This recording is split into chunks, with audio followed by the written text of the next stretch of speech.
Hey, what's up, DIYers? Mike Boards with the Mike Boards channel. Thank you for watching. Hey, we're talking Chrysler Pacificas today, and in today's video, the proper and safe way on how to replace your engine air filter. Let's get started. All right, DIYers, in the garage now, and on the far end is our 2018 Chrysler Pacifica, and again, we're going to show you how to replace your engine air filter, and this will range from the years of 2017 to, I believe, 2024. Let's get started. We are now inside the vehicle and directly below the steering wheel where the gas pedal and brake pedal are, and we are going to open up the hood.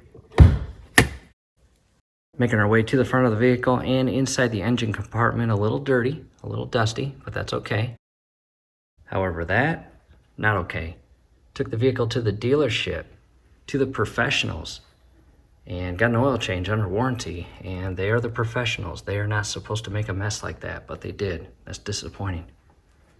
However, back to our air filter box or air filter casing, and we're going to remove that. And we've got 3 screws, one here, here, and here, and then we've got this little connection point. I'm going to come close, and you've got this little spring-loaded tension tab or lock clip you push down and simultaneously pull off. And again, 1, 2, and 3. We'll talk about this hose as we remove it. Got the camera in position, and I grab my Craftsman 1/4-inch ratchet with a small extension and a 5/16 deep socket. And again, 1, 2, and 3. I'm going to start with this one, and this will be personal preference to loosen up this clamp and pull the hose off this section up and with the airbox top or cap. And the clamp is loose. In the event that you leave this on and you just loosen up this screw and basically pry this casing or cap up and toward this portion of the engine, you are going to put a lot of stress on this accordion styled or bellowed style hose. And DIYers, one of my pet peeves while working on DIY projects is breaking something as you fix what you set out to fix. In other words, the last thing I want to do is break this while replacing the air filter. So again, personal preference on loosening up this clamp and keeping this accordion style hose connected to the cap of the air filter casing and pulling it up out as a whole. And both of these screws or bolts are also 5/16.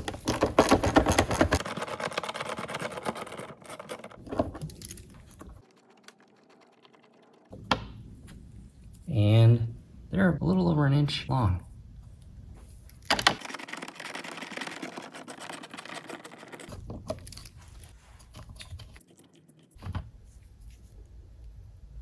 From here, I can basically pull up, and it does have several hinges or little loops that it will secure into, and just be careful, just pull this up, and we will take this off this section over here as well, as shown there. And that comes off extremely easily. I will set that aside. And again, DIYers, in the event that you leave that accordion style hose connected and secured tight with the clamp to that housing, you are going to put a lot of stress on it as you lift it up and pry it out of the way so you can gain access to the filter and pull it out, as well as install the new one. You've got the rubber seal on top, and just carefully grab a hold of it and pull it out, as you see here. A little dirty. And in the event that yours is dirty, grab a vacuum and clean out as much of that debris inside there as you possibly can. After that, we'll go get the brand new filter. All right, DIYers, inside to the workstation, and we are always busy here. And this is my mom and dad's 2003 Sea-Doo GTX. We just pulled the engine out for a full overhaul and reinstalled it. And over here, my wife's 1995 Sea-Doo XP. And some upcoming DIY repair videos on that. We're excited about all of our jet ski videos. However, let's head to the workbench. Making our way around the jet ski and to the workbench. And again, always busy here. And there is our brand new OEM Mopar replacement engine air filter. Let's go and open it. And here it is out of the packaging. And down below, some part numbers. And the manufacturing date and where it's made. Again, Chrysler. And to the back side, a lot cleaner. And again, OEM Mopar.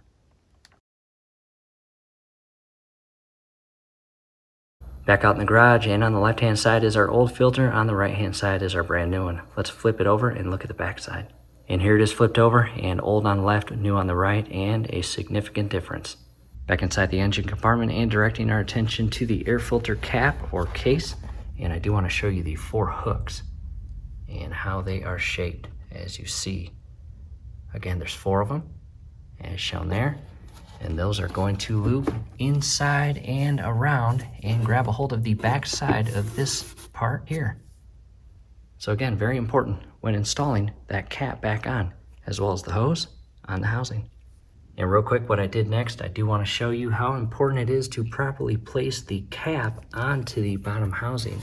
And when you install the cap back on with the filter in, make sure that these tabs on the bottom portion of the cap are on the outside portion of the lower housing, because if they're not and they get stuck inside there, it'll be offset and you won't be able to properly close it and seal it.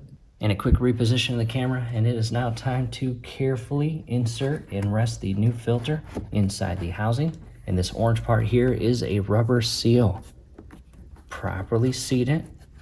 Make sure it's not offset or pinched in any way, as shown there. And carefully insert the cap.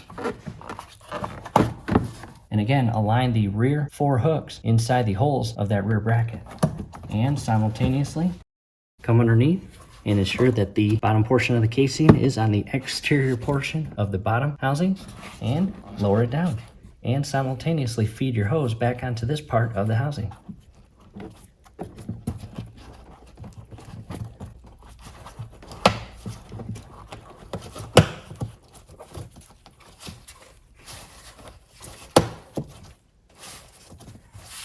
And as far as the hose, you have little tabs on this part of the housing that the hose needs to mate with or touch. And at that point, you know that the hose is all the way properly seated onto this housing. Go all the way around and ensure that the bottom portion is flush on that tab as well.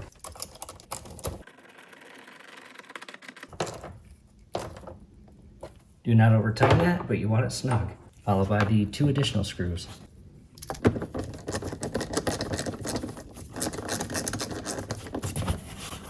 And make sure that you push the cap down flush with the bottom housing before you tighten that screw all the way in. I'm not going to tighten that one all the way. I'm going to seat this one in there, push down, and tighten.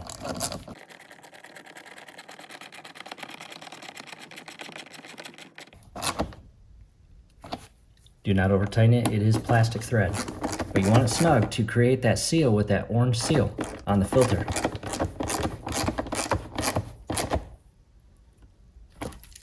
From here, you've got this part, just clean that off. Make sure nothing is obstructing the hole.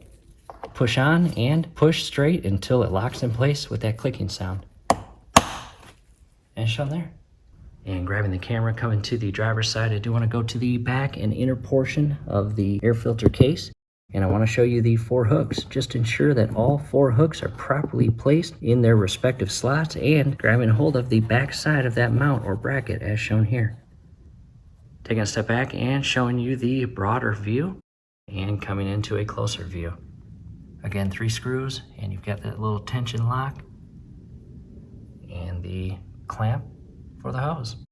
Double check everything. If all looks good, you can close your hood and start the engine. Taking another step back, and before we wrap this video up, I do want to come inside the passenger side. And DIYers, there is an additional air filter behind your glove box, and that is called your cabin air filter. And if you have owned your vehicle for a long time and you have not replaced that cabin air filter, we definitely recommend it. And definitely check out the link scrolling above. We will also put it down below in the comment section and description section. And an indication of a cabin air filter that needs replacement is kind of a mildew or musty smell coming out of your vents when your AC or heat is on. Again, if you have not replaced it, it's time. Back outside to the passenger side of our vehicle, and again, we hope this helps. Do us a favor, below the video, you will see that thumbs up icon. Click on that, like the video, subscribe to the channel. Definitely ring your YouTube bell. That would be very helpful to us. We'd really appreciate it. Thanks again for watching. And in addition, down below in the comments and description will be several helpful video links on this Pacifica, including how to replace your front windshield wipers and your rear window wiper.